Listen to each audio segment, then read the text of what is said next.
ಮಕ್ಕಳೇ, ಇವತ್ತು ನಾವು ಆಹಾರದಲ್ಲಿ ಪ್ರೋಟೀನ್ ಪರೀಕ್ಷೆಯನ್ನ ಮಾಡೋಣ. ಓಕೆನಾ? ಈಗ ನಿಮ್ಗೆಲ್ಲ ಹೇಳಿನ ಪ್ರೋಟೀನ್ ಪರೀಕ್ಷೆ ಮಾಡ್ಲಿಕ್ಕೆ ಏನ್ ಬೇಕು? ಆಹಾರ ಪದಾರ್ಥ. ಅದರಲ್ಲಿ ನಾವು ಏನ್ ತಗೊಂಡಿದ್ದೇವೆ ಇವತ್ತು? ಬೇಯಿಸಿದ ಮೊಟ್ಟೆಯ ಬಿಳಿ ಭಾಗ. ಅದನ್ನ ಏನ್ ಮಾಡ್ಬೇಕಂತ ಹೇಳಿ ನಾನು ಪುಡಿ ಪುಡಿಯಾಗಿ ಮಾಡಿ ಇದು ಈ ಒಂದು ಪ್ರಣಾಳದಲ್ಲಿ ಹಾಕೊಂಡಿನಿ. ಓಕೆನಾ? ಹಾಕೊಂಡಿದ್ಮೇಲೆ ಇದು ಪುಡಿ ಪುಡಿಯಾಗಿ ಜಜ್ಜಬೇಕು ಅಥವಾ ನೀವು ಹೆಂಗನ ಮಾಡಬೇಕು, ಪುಡಿ ಪುಡಿಯಾಗಿ ಮಾಡಬೇಕು. ಪುಡಿ ಪುಡಿ ಮಾಡಿ ಇದರಲ್ಲಿ ಶೇಖರಿಸಿ ಇಡಬೇಕು. ಓಕೆನಾ?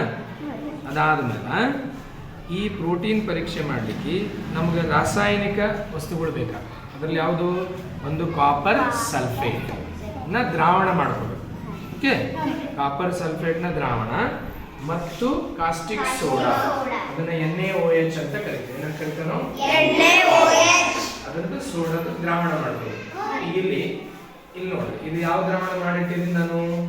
ಇದನ್ನ ಯಾವ ದ್ರಾವಣ ಮಾಡೀನಿ? ತಾಮ್ರದ ಸಲ್ಫೇಟ್ ದ್ರಾವಣ. ಅದೇ ರೀತಿ ಇದರೊಳಗೆ ಯಾವ ದ್ರಾವಣ ಅದ?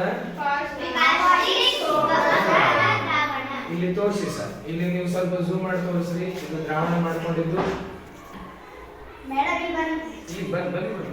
ಇಲ್ಲಿ ತೋರಿಸ್ರಿ. ಹಿಂಗೆ ಇದು ಯಾವ ದ್ರಾವಣ? ತಾಮ್ರದ ಸಲ್ಫೇಟ್ ದ್ರಾವಣ. ಮತ್ತೆ ಇದು ಯಾವುದು? ಇದು ಎರಡೂನ ಏನ್ ಮಾಡಬೇಕು?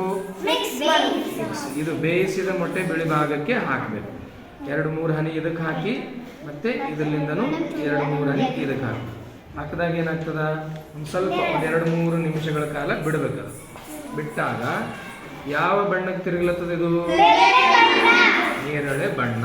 ಹೌದಿಲ್ಲ? ನೇರಳೆ ಬಣ್ಣ ತಿರುಗದ ಅಂದ್ರೆ ಇದರಲ್ಲಿ ಪ್ರೋಟೀನ್ ಅದನ್ನ ಇಲ್ಲ. ಇದರಿಂದ ನಾವು ಪ್ರೋಟೀನ್ ಇರುವಿಕೆಯನ್ನ ತಿಳಿಸ್ಬೋದು. ಗೊತ್ತಾಯ್ತಾ? ಎಲ್ಲರಿಗೂ ಗೊತ್ತಾಯ್ತು? ರೈಟ್.